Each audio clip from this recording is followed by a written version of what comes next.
They posted the photo at 11:47 on a Sunday night. My sister Catherine, standing in what used to be my son's room, smiling at a white crib she'd placed in the corner where his desk had been. She captioned it, "Nesting. Finally. I know the exact time because I was still 4 hours from home. Sunburned and happy, and my phone buzzed in the cup holder on the dark stretch of I-10 between Nowhere and Mesa. I didn't understand what I was looking at yet. By the time I did, there were 63 missed calls. And a green binder sitting on my kitchen table that nobody in that room had ever wanted to look at before. My name is Rachel Uli. I'm 34 years old. I'm a pediatric EQ nurse, which means I spend my working life keeping precise records of things that cannot be allowed to go wrong. I am very good at it. And I want to tell you what happened when I applied that same precision to the 6 days my sister spent inside my house, while my son and I were 400 miles away, saying hello to his father's pier. Welcome to our channel, where quiet women finally tell the stories their families hoped they would keep to themselves. If you have ever been the person everyone called strong while they were reaching into your pockets, settle in. Drop a comment below and subscribe, because the folder I built on my laptop that night is the reason this story exists, and you are going to want to hear what was inside it. To tell it right, I have to go back 3 years. My husband Daniel was a flight paramedic out of Mesa, Arizona. The kind of man who could stabilize a fracture in a helicopter at 3 in the morning and still text me a bad joke before landing. 3 years ago, his crew took a transfer flight on a windy night, and the helicopter went down in the desert east of the valley. He was 33. The life insurance paid off our little 3-bedroom house, which is a sentence I can say now without my voice cracking. Most days. I stayed on nights in the pediatric EQ because sick kids don't keep business hours, and neither does grief. Our son Tommy was 4 when his father died. He's 7 now. Quiet like Daniel. Patient like Daniel. And he had built his entire world inside one bedroom. That room was our small museum. Daniel's flight jacket hung in the closet, the squadron patch still crisp on the shoulder. His grandfather's Hamilton watch sat in a locked cabinet, the initials worn soft on the case back. Daniel's toolbox lived under the window, and on the desk sat a half-built wooden sailboat, ribs and keel and one coat of nothing. Because Daniel and Tommy had started it together the winter before the crash and shaken on it like businessmen. The boat would touch water the year Tommy turned 8. After the funeral, Tommy asked me if the deal still counted. I told him yes. We worked on it an hour here, an hour there. It was the slowest boat ever built in Arizona, and it was the only clock that mattered in our house. 2 years ago, my mother Martha moved in. Knee replacement, lost her rental, ran out of road. I converted our den into a bedroom, covered her phone bill and prescriptions and the gap between Social Security and reality. And she watched Tommy 3 nights a week while I worked. In my family, this arrangement had a name. The name was Rachel. I'd been the strong one since I was 12, when my father's paychecks got unreliable and somebody had to make sure my sister had lunch money. In my family, being capable is a chronic condition. There are no cures. There are only more chores. My sister Catherine is 6 years younger, 28, and had been permanently owed something by somebody for as long as I can remember. The rules that applied to me were granite. The rules that applied to Catherine were elastic. I knew that. I had known it my whole life. I just never knew how far the elastic could stretch in 6 days. 2 months before our trip, Catherine's boyfriend found out about the pregnancy and left the state, taking the lease and most of the rent with him. She showed up on my porch with a duffel bag and an opening offer. "Just a few weeks, Rachel, just until the baby comes." I said no. I want that on the record, because people love to ask why I didn't see this coming. I said no. I paid the first month on a studio near Fiesta Mall instead. My mother didn't speak to me at dinner for a week. "Your sister is family," she finally said, like she was correcting my grammar. I put a small brass lock on the cabinet where the watch and the jacket lived. I priced out new door locks. Then a pickup schedule and a stomach flu ate the 2 weeks I'd set aside, and my mother lived there, and you cannot lock your own mother out of the house she sleeps in. So the spare cabinet keys stayed where spare keys had always stayed, in the junk drawer by the stove. The brass lock was mostly a message. I told myself that. I believed it longer than I should have. Every June, Tommy and I drive 6 hours to San Diego, to the pier where Daniel proposed, and we bring donuts to the water and tell him about our year. It's the one week I don't carry anybody. This year we were gone 6 days. We came home on a Sunday afternoon, sunburned and happy, and Tommy ran ahead of me down the hall to his room, the way he always does. And then he stopped in the doorway and didn't make a sound, which was worse than any sound I have ever heard on any shift. The room was empty. Bunk bed gone. Desk gone. The toy shelf. The rug. The helicopter lamp. Gone. The cabinet with the brass lock was gone from the closet, and so was everything it had held. In the corner where the boat had been drying stood a brand new white crib with the tag still on. My sister came out of my son's bathroom holding a paint sample card. She smiled at me. "Where are my son's things?" I asked. Catherine laughed. One hand on her belly, she laughed. "I took the room, sold everything. Got a good price." From the kitchen doorway, my mother chuckled, drying her hands on a dish towel. "Your sister is pregnant," she said. "It's only fair." Fair is fair. Tommy grabbed a fistful of my shirt and pressed his face into my ribs. I felt him shaking before I heard him crying. I looked at my sister's smile and my mother's dish towel, and I heard 3 generations of buckets being passed down a line, and I said one thing, and I didn't say it to them. "Get your backpack, baby." I took my son's hand and walked out of my own house. My mother watched us go with no worry at all on her face. She thought my silence meant yes. She had a lifetime of evidence. She was wrong by one night. We went next door. My neighbor Lauren Reyes is a school counselor with a guest room and the good sense not to fill silence with talk.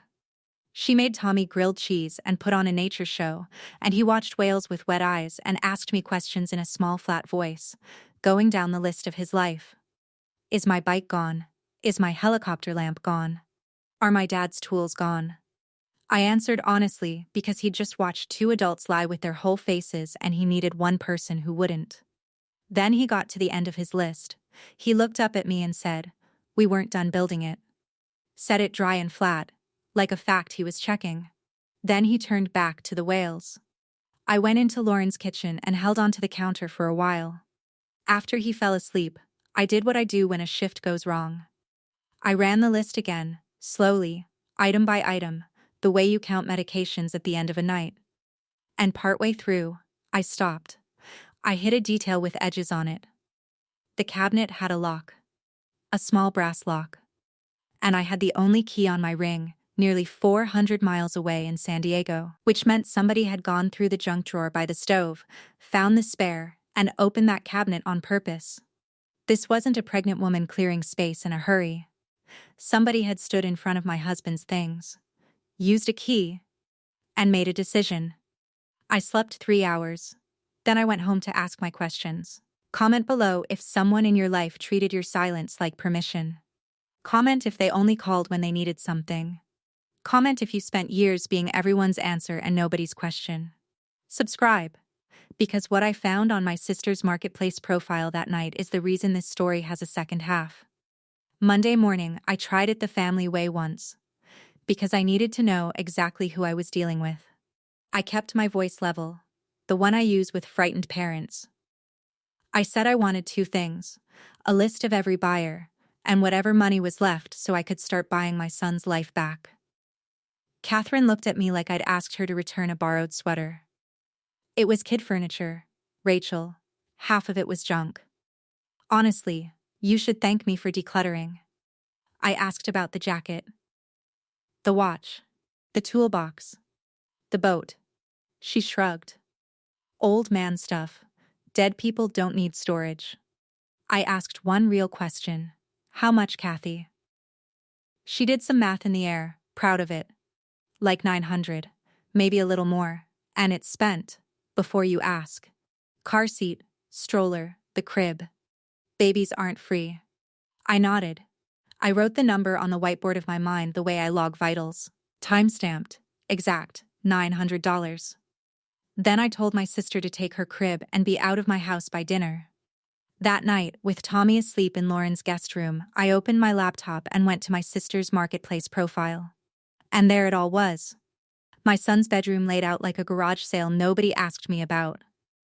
14 listings. Bunk bed, 120. Kids desk, 45. Boys bike, 60. A tablet I'd bought him for school, 90. Vintage pilot jacket, $60. And in the photo you could still see the squadron patch Daniel's crew had given him. Old man's watch, 75. Runs fine. $75 for a Hamilton with his great-grandfather's initials on the case back. I didn't throw the laptop. I did what I do at 2 in the morning when a monitor starts alarming. I got methodical. Screenshot. Save. Next. Screenshot. Save. Next. Every listing. Every timestamp. Every chirpy description she'd typed while I was standing on a pier telling my dead husband our year had been gentle. Then, I pulled the folder I never wanted. The insurance inventory I'd made after Daniel died when the adjuster had me photograph and value everything. Photos, serial numbers, the watch appraisal. I matched 14 listings against my own records like reconciling a medication log. And I built a folder on my desktop and named it Tommy's Room. All caps. It was almost peaceful, in an awful way. It felt like the first true thing anyone had done in that house in a week. Then, at the bottom of her profile, I found the 15th listing. Grayed out. Marked sold. The photo had been taken on our front porch, carelessly, half the frame eaten by glare off the storm door. The boat sat in the middle of it, looking exactly like what it was. Ribs and keel and hope. Unfinished woodboat craft project. $15. I didn't click it. Not that night. I couldn't. Tuesday, I called the Mesa Police non-emergency line on my lunch break, standing in the hospital parking garage where nobody could hear me say the words out loud. The officer was polite and tired. He asked who lived in the home. I said I owned it. My mother lived with us. My sister did not. He said the words household situation. Then he said the words I'd already read about on 3 legal websites at 4 in the morning. Sounds like it might be a civil dispute, ma'am. Family property situations usually are. Here is the thing about being a nurse. You don't argue with triage. You learn what gets a patient seen. So I didn't cry into the phone and I didn't hang up angry. I asked him one question instead. What would make this criminal and not civil? He paused. His voice changed a little, like a man sitting up straighter. Proof of ownership, he said. Proof of value. Proof she had no permission and wasn't a resident with a claim. Documentation. Most people don't have it. I looked through the windshield at nothing and thought about the folder on my desktop with my son's room inside it, indexed, timestamped and appraised. Most people don't have it. I thanked him and told him he'd be hearing from me. He laughed, the way people do when they've heard that before. They probably had. But I spend every night of my working life proving things on paper to people whose job is doubting me. Documentation is my native language. Between rounds on a quiet Thursday night in the PQ, I built the binder. I chart for a living. Chart so precisely that a stranger can reconstruct a night they never saw. So I charted my sister. Column 1. The 14 listings. Screenshots with timestamps, all posted within 2 days of our leaving for San Diego. Column 2. My insurance inventory. Photo for photo. Serial number for serial number. The watch appraisal from a jeweler on Main Street. $600, dated 2 years prior. Column 3. The money. Catherine's payment app history was public because she had never said a thing that wasn't. Buyer names, dates, little jokey notes, all 6 days I was gone, lined up like a confession she had written herself. My total of what she'd collected came to about $940. The fair market value off the inventory and appraisal came to just about $2,600. I sat back and laughed once, alone in the charting room, because my sister had committed a felony and still managed to sell at a loss. One of the buyers I messaged answered fast. She'd bought the bike for her grandson, and she had something to tell me about the day she picked it up, something she'd seen in the driveway that made everything worse. An older man had been standing there with Daniel's toolbox in his arms, asking my sister whose tools these had been, and my sister had answered, "Nobody's." That word did something to me that all 14 listings hadn't quite done. Nobody's. The buyer gave me the man's name. Walt Peterson. Retired machinist. East Mesa. I called him that Friday. I got half my story out before he stopped me. He said he'd be there in 20 minutes. He drove to my house in a truck older than me, carried the toolbox up my walk like it was a casket at a military funeral, and set it on my kitchen table. I tried to hand him his $40, and he looked at the bills like I'd offered him a parking ticket. "A man's tools belong to his boy," he said. "That's not $40, ma'am. That's a will." Then he opened the lid, because he wanted me to see he hadn't touched anything. And there, folded into quarters under the socket tray, was a piece of graph paper I had never seen before. Daniel's handwriting. Pencil lines. Measurements, a little drawing of a finished sailboat with its sail up. And along the bottom, in block letters, Tommy's boat. With every step of the build laid out, start to finish, filed where any mechanic would file it. With the tools. People ask where my last hesitation went. That was where. If you have ever had to buy back your own family's memories from strangers while the people who sold them called it fairness, tell me in the comments, because that week I learned strangers can be kinder than blood. And if you want to hear how far I had to go, stay with me and subscribe. Wednesday evening, my Aunt Deb called. The keeper of the family group chat, a voice like a warm oven used like a crowbar. "Rachel, honey, whatever this is, family does not call the police on family." I said my son's dead father's things had been sold to strangers. She sighed the way you sigh at a child who won't share. "Sweetheart, your sister is carrying a baby. You have a whole house. She has nothing. Fair is fair." There it was. The family motto out of a second mouth. And I finally heard it for what it was. Not a judgment somebody had reached. A rule somebody had installed. And Deb told me the story as she'd received it. The official version. I had been meaning to clear out that old furniture anyway. And Catherine had done me a favor managing the sale, and now I was twisting a kindness into a crime because I'd never liked my sister. My mother had gotten out ahead of me while I'd been screenshotting listings, telling the family a story where the woman with the empty-roomed child was the villain. They had the narrative. I had a folder. Only one of those holds up in a room where the truth matters. And I was done spending time in rooms where it didn't. The PICU was quiet on Thursday night. 2 stable kids and a lot of humming machines. And between rounds, I sat in the charting room and held the binder and thought about Tommy's teacher's note. It had come home Wednesday. The assignment had been my favorite place. Tommy had drawn a rectangle, empty, with a small door and nothing in it, and titled it "My Room." His teacher wanted me to know he'd worked very hard on it and had asked how to spell empty. I have stood at the bedside of other people's children on the worst night of their parents' lives and kept my hands steady. That night, I was not steady. He had also appeared in Lauren's hallway the night he wet the bed for the second time in 2 years, small in borrowed pajamas, and asked the question he'd been building all week. "Mom, did Dad's boat get thrown away because of me?"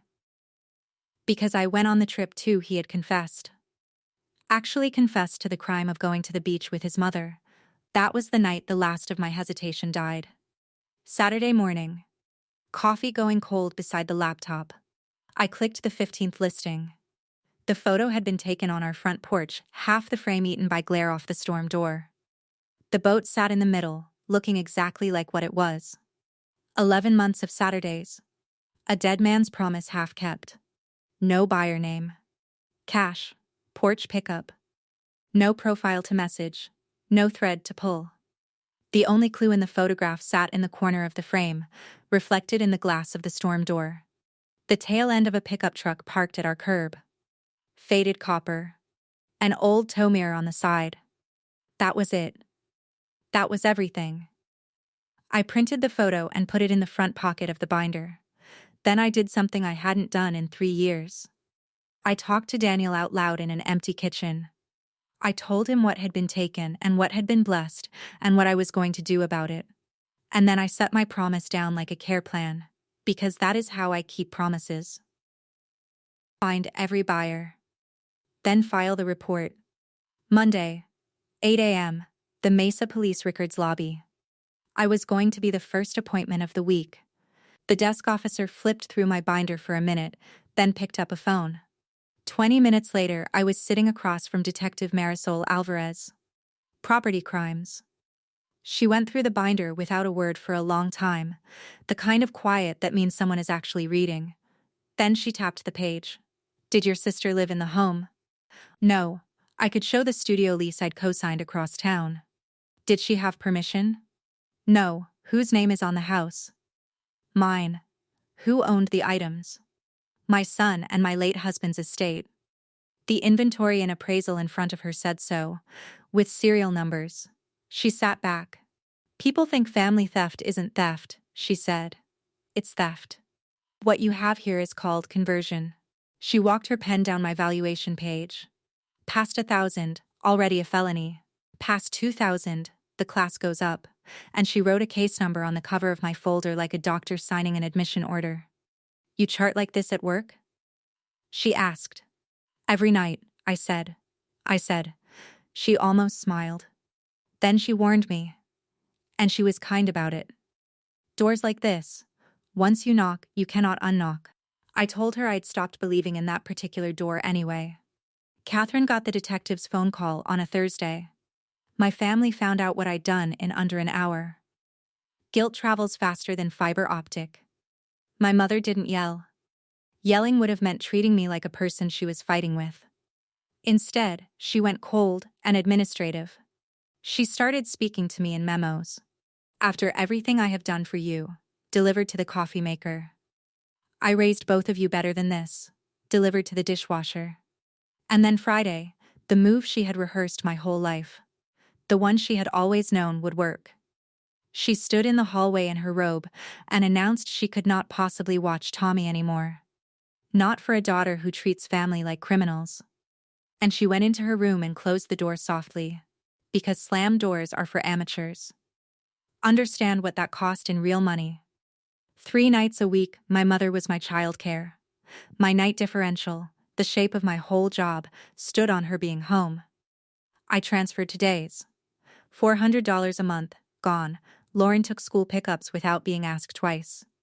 I redid my budget at the kitchen table like a woman diffusing her own life, and I thought almost calmly, so this is the bill. This is what the last bucket costs. Turns out my safety net had terms and conditions, and the fine print was written in my mother's handwriting. That weekend, Catherine texted and asked to meet. No apology. Just. We need to talk. Just us. We met at a coffee place on Southern because I was not having her in my house. She showed up glowing with grievance. For 45 minutes, my sister explained the world to me. I had a house, a career, a kid who had everything. She had nobody. And there I'd been, off on a beach vacation while she was homeless. Homeless in the studio I was co-signing. And then she said the thing she had clearly rehearsed, leaning in, sisterly, generous, like she was letting me off a hook. It's just stuff, Rachel. Dead people don't need stuff. Living babies do. She wasn't lying. That is what took me years to understand about my family. Catherine, all the way down to the studs, could not see a difference between need and right. All her life, the family had one law: whoever needs it most gets it.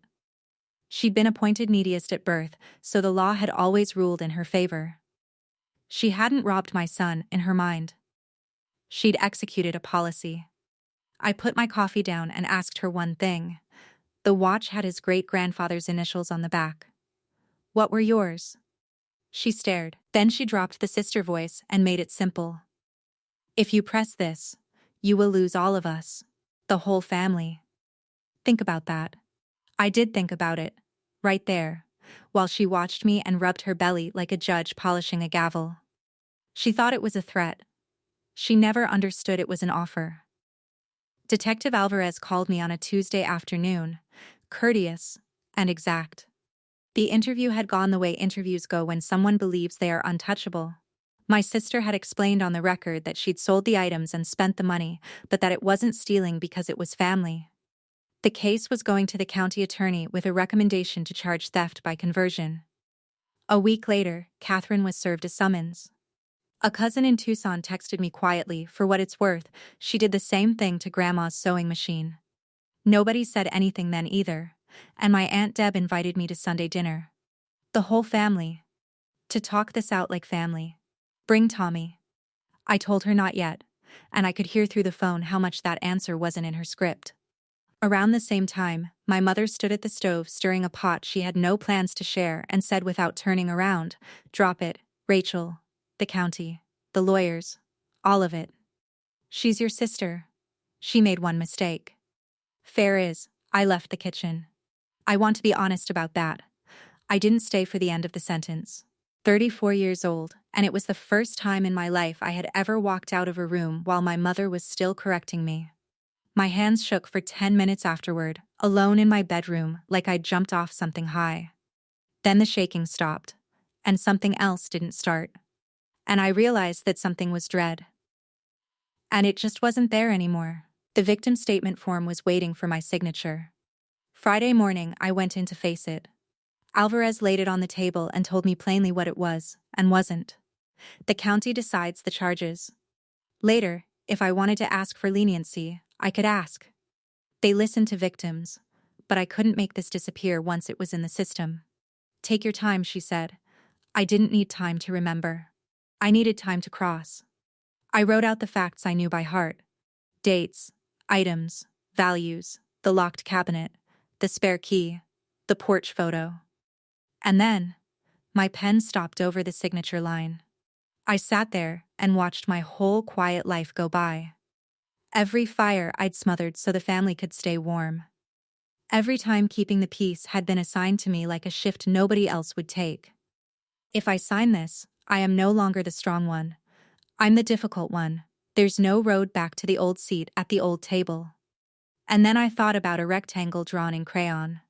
A small door. Nothing inside it. And how hard my son had worked to spell empty. I signed it. On my way across the parking lot, I passed a car I knew. My Aunt Deb's sedan, parked in the visitor row, with Catherine in the passenger seat being coached through her sunglasses. The family machine, rolling, they'd lawyered up as a block. Good. I thought. And the word surprised me with how clean it felt. Let everyone bring their whole strength. I was done being the only one holding back. While the county did county things, I spent my weekends knocking on strangers' doors, buying back my son's life at retail. The woman who had bought the Hamilton listened to the whole story on her doorstep with her hand over her mouth, then went inside and came back with the watch and would only take the $75 she'd paid. It ran fine, just like the listing promised. There was a new scratch across the crystal, thin, diagonal. The kind you feel with a thumbnail forever. I chose to keep it. Some records should stay legible.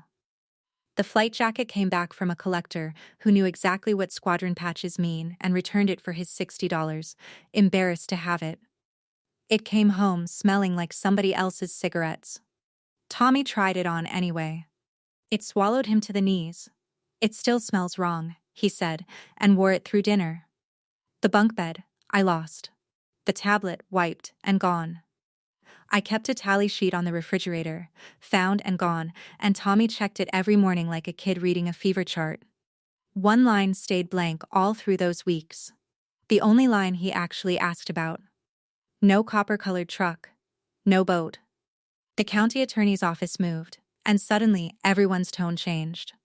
Catherine's lawyer reached out about what he called a resolution everyone could live with.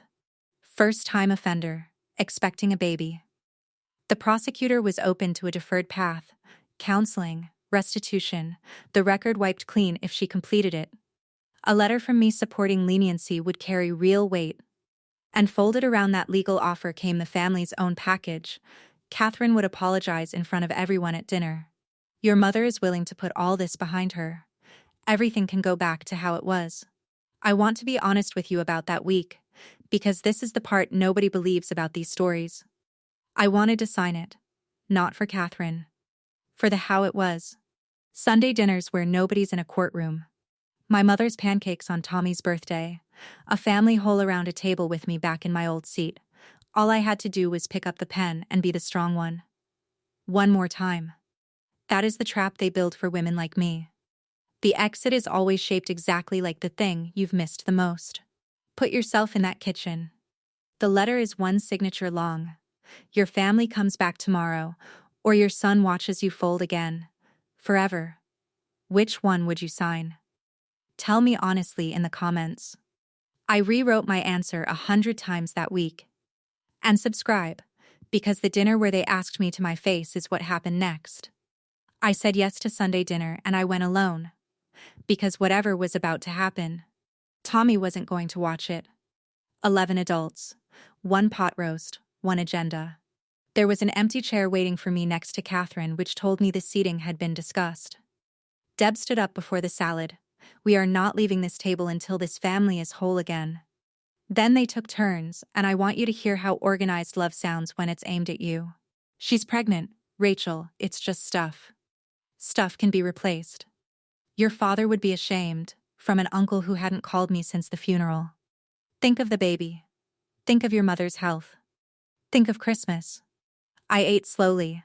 I said almost nothing. I had learned something across that long summer. Silence works both directions, and mine had stopped being the agreeable kind. Catherine cried at the exact right moment, hand on her belly, and said she just wanted her sister back. And then my mother stood up, and the table went quiet because everyone could feel the closing argument coming. She put her palms flat on the tablecloth. I'll take the blame, she said. I'll tell the county it was my idea, my permission. All of it. Put it on me. Just save your sister. My mother offering to lie herself into a courtroom and calling it love, because that was the only kind she'd ever been taught. Every face turned to me. I folded my napkin, thanked Deb for dinner, and said I'd give my answer Thursday at the county attorney's office. And I left 11 people sitting in a silence I did not fill. Wednesday night, Tommy padded into the kitchen at 9, way past bedtime, with his negotiating face on. He'd heard more than I thought. He put his cards on the table. If Grandma says sorry, does everything go back?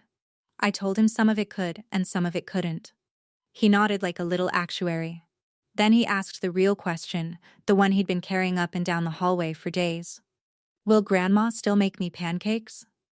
7 years old, and he was already doing the family arithmetic. Already measuring how much loss he should quietly eat to keep the warm things coming. He was bargaining exactly the way I had bargained my whole life, offering up his own hurt first, hoping the people who caused it would keep loving him at the same price. I saw a 12-year-old girl standing at a stove, making sure her sister had lunch money. And I understood, finally and completely, that this was the inheritance.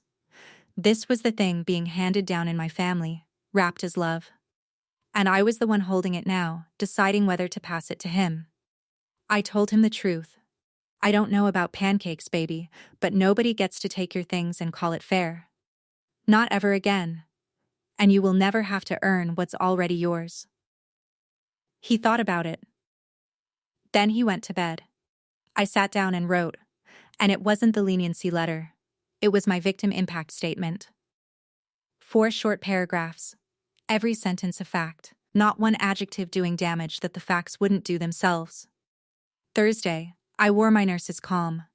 It has always fit me better than forgiveness. The conference room at the county attorney's office had a wall clock with a loud second hand, and I got to know it well because I was 5 minutes early and the rest of them arrived together, which told me they'd met in the parking lot first. Through the interior window, I could see my mother in the hallway chairs, hands around her purse, strapped like a rosary, with Deb beside her. On the table were 2 stacks of paper, and the geometry of them was the whole meeting. On his side, the resolution, deferred prosecution, counseling, restitution, contingent on victim support. The letter, already printed, flagged with a yellow tab where my signature would go. On my side, nothing yet. Just my hands and the envelope I'd carried in. Her lawyer talked for a while and he was good, honestly. He said the words fresh start and healing, and no winners here today. He said family twice a sentence. One signature, he said, sliding the letter across the table to me. And this family heals. The deputy county attorney asked gently if I understood what was being proposed, and said the office took victims' wishes seriously and that there was no wrong answer. The second hand went around the clock once while I looked at the yellow tab. Nobody in that room knew what was in my envelope. My whole family was on the other side of a piece of glass. For the first time in my life. So was I. I moved the leniency letter aside, square and unsigned, and set my envelope down in its place. No, I said. That's my answer. And I'd like it noted that it comes with no anger attached. I opened the envelope and laid out what I'd brought. My victim impact statement. And my refrigerator tally, found and gone, in my own handwriting. I'm not here for a pound of flesh, I told the deputy county attorney. I'm here for the record. I don't need my sister in a cell. I'm asking for exactly 3 things. The truth, stated formally, in her own voice. Restitution, all $2,600 of it at whatever monthly rate she can honestly manage. And a condition that she has no contact with my son unless I am present. What I will not do is sign a letter that calls this a misunderstanding. It was a decision made with a key, over 6 days. Catherine stared at me and I watched her run out of scripts in real time. The sister card, the baby card, the family card, all face up on the table.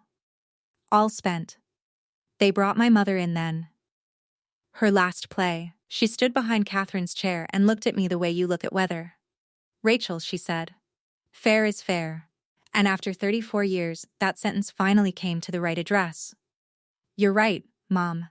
That's why I'm not signing. The room was very quiet. The deputy slid me a different form, the one acknowledging the victim declined to support diversion. And I signed my name for the second time that summer in ink that doesn't come out. Catherine said, low and shaking, "You're not my sister anymore." My mother said nothing at all, which from her was a scream. I gathered my envelope, thanked the deputy for his time, and walked out of that building lighter and poorer than I had ever been in my life. Both at once. And the elevator down felt like a boat leaving a harbor. 2 weeks later, on a Tuesday morning, in a small courtroom with more echo than audience, my sister stood next to her lawyer and said the word guilty in a voice I'd never heard her use before. A voice with no performance left in it. The plea was, by any honest measure, merciful, theft by conversion, Class 6 felony. Eligible for later reduction to a misdemeanor if she completed everything. 3 years of probation, counseling, and restitution, $2,600, payable at $75 a month. No contact with Tommy unless I was present. No jail. I never wanted jail. The judge asked whether the victim wished to be heard. I stood up in my clean clothes and my nurse's calm and read my statement. 4 short paragraphs. What was taken?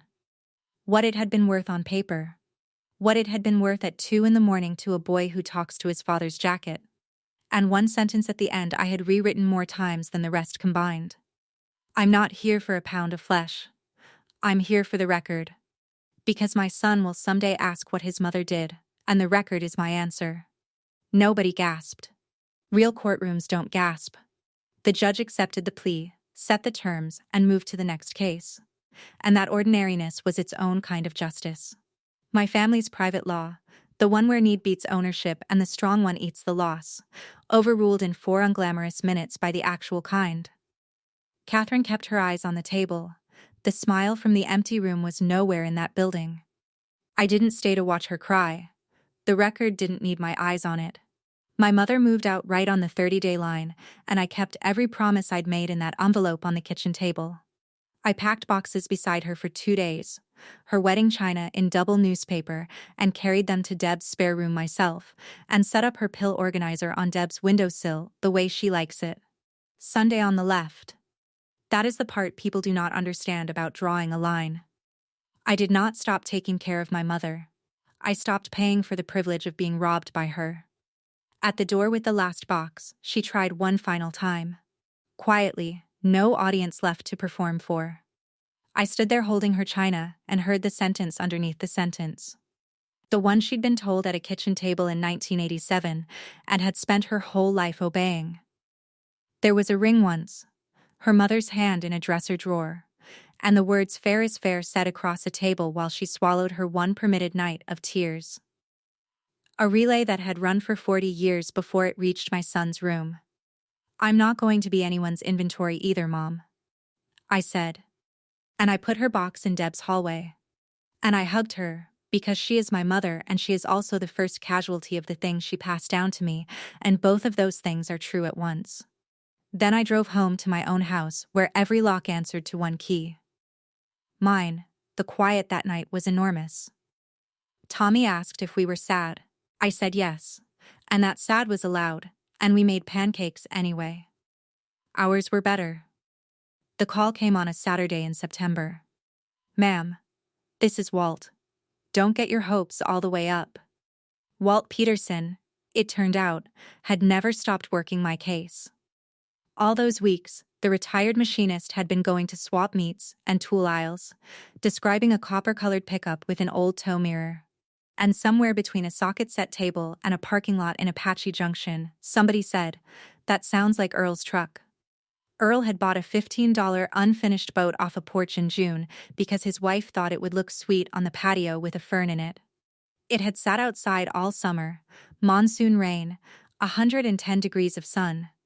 When I drove out and Earl carried it to my car, apologizing the whole way, I made myself look at it like a nurse, and not a widow. The hull had checked and split along one side. 2 ribs had sprung loose. The keel Daniel had shaped with a hand plane was warped like a question mark. Earl wouldn't take a dime. He looked sick about the whole thing. I thanked him and drove my husband's boat home in the passenger seat, belted in, because some things you do without deciding them. Tommy came out front and inspected her, hands behind his back, exactly the way his father used to walk around a helicopter. We weren't done building it, he said at last, and this time I had an answer that wasn't grief. I went inside and came back with a folded piece of graph paper from a toolbox that a stranger's decency had carried home to us. Then, we're not done, baby. Dad left us the plans. Tommy's room came back to life one paycheck at a time. Walls a deep harbor blue, his choice. A new bed with a little astronaut on the headboard. And here is my favorite line item in the whole story. The first $75 restitution check cleared the same week I bought that bed. Which means my sister is furnishing, 1 month at a time, the room she emptied. The court calls it restitution. Tommy calls it his astronaut bed. I call it arithmetic, finally running in the right direction. The flight jacket hangs in his closet again, 3 washes in, mostly sunshine and a ghost of someone else's smoke. The Hamilton sits on his dresser, scratch and all. I never had the crystal polished. Some records should stay legible. And on the first Saturday in October, on Tommy's 8th birthday, at the lake park off Power Road, a small wooden sailboat touched water for the first time. New ribs, new planking, and 3 boards from the original hull that were still true. We'd rebuilt her from Daniel's penciled plans, his cuts and our cuts holding each other up. And she sat the water like she'd been waiting for it. And my son laughed with his whole body. 3 years late. Right on time. Catherine had her baby in late October. I mailed a box of diapers to Deb's address. No note. My quarrel was never with a baby, and a boundary doesn't have to be a wall with glass on top. She still tells anyone who will listen that I destroyed the family over furniture. My mother still believes what 1987 taught her. The story still gets passed around that table like gravy. Fair is fair, with me cast as the villain who chose a watch over her blood. The chain didn't break everywhere. It just doesn't run through my house anymore. Sundays now it's 2 plates, 3 when Lauren wanders over with something she pretends is left over. Nobody at my table has ever once told my son what he does or doesn't need. He sleeps through the night again. Took a while. Took the room coming back board by board and check by check. My mother taught me fair is fair. And she was right. She just never expected me to do the math. The boat turned out to be unfinished. We just weren't done building with the right people. There is one thing I know now that I didn't know in June. A family that only calls you strong while you are carrying them will call you cruel the day you set the weight down. And setting it down in front of your child may be the most loving thing your hands ever do. That's my story. One empty room, 14 screenshots, two signatures I can never take back, and a little wooden boat that finally touched water. If someone in your family calls it fair when they take from your child, protect the record and the child first. Share this with someone who needs to hear it. Drop a comment and tell me yours. Hit subscribe, and I'll see you in the next one.